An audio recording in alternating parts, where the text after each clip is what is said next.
Hi, I'm Lindsay, and I'm going to show you how to cut stuff. We'll start with the basics, cutting foam core. You want to stand comfortably, not awkwardly with the ruler between your legs like this. First, you should line up your ruler, and then you can start cutting. You need to put pressure on the ruler to keep it from sliding, so you should never cut while sitting.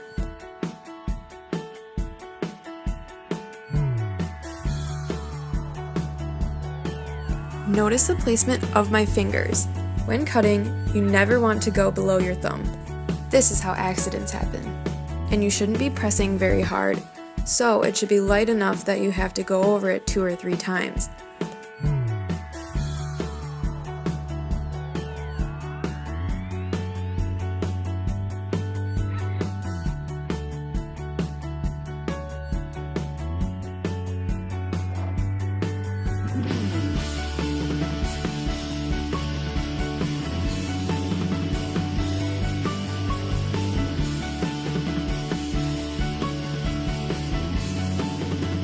Looks pretty good. Cutting paper works the same way, except you only have to go over it once.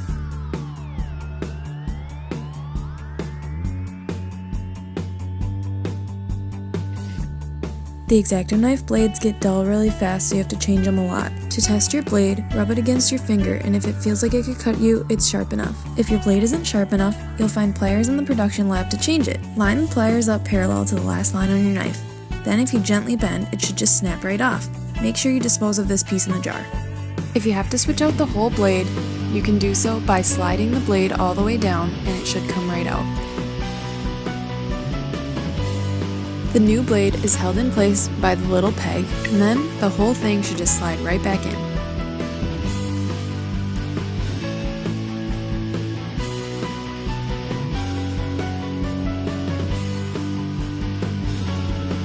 The pivot tool can cut out a curvy shape because the blade pivots with you. Your wrist should stay on the table similar to a pencil, and you should be pressing light enough that the paper does not bunch up like this.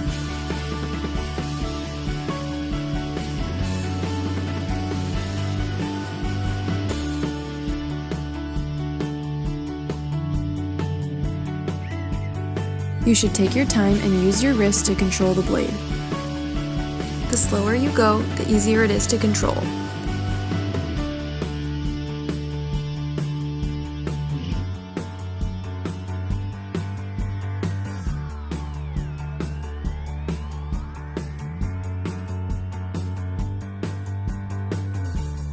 Now we're going to talk about scoring. We have 2 different kinds of scoring boards here in the lab. They might look pretty similar, but they have 2 different results. Watch carefully.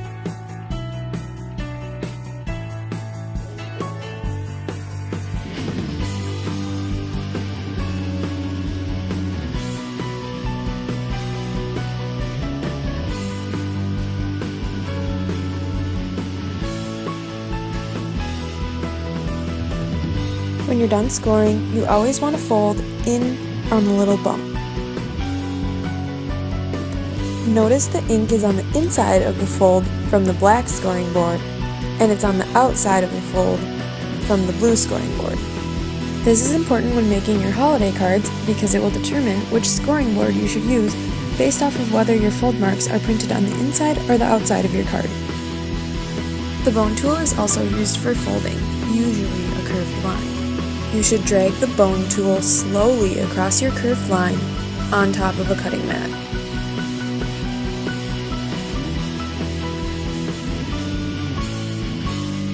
And I'll show you how to fold this later.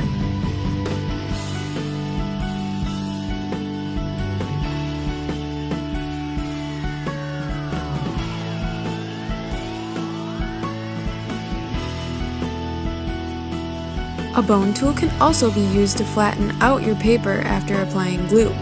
This will help squeeze out any excess glue and ensure the area is smooth. Now that the package is glued, I can begin folding the area I scored earlier. You should begin bending from the center of the curve and work your way out.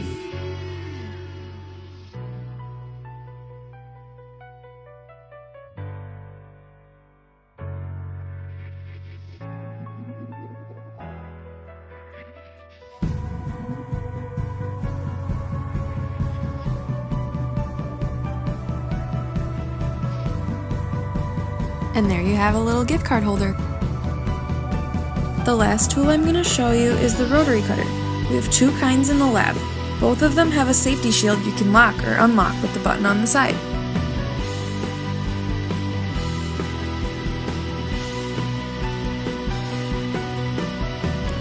Both of these can cut either curvy or straight lines, but the yellow one has a larger diameter blade so it can cut straighter lines, and the white one has a smaller blade so it can be used for smaller curves and detail work.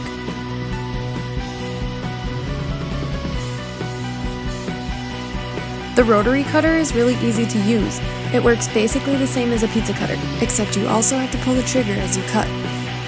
And it can be used on paper or fabric. Thanks for watching. See you next time on How to Cut Things.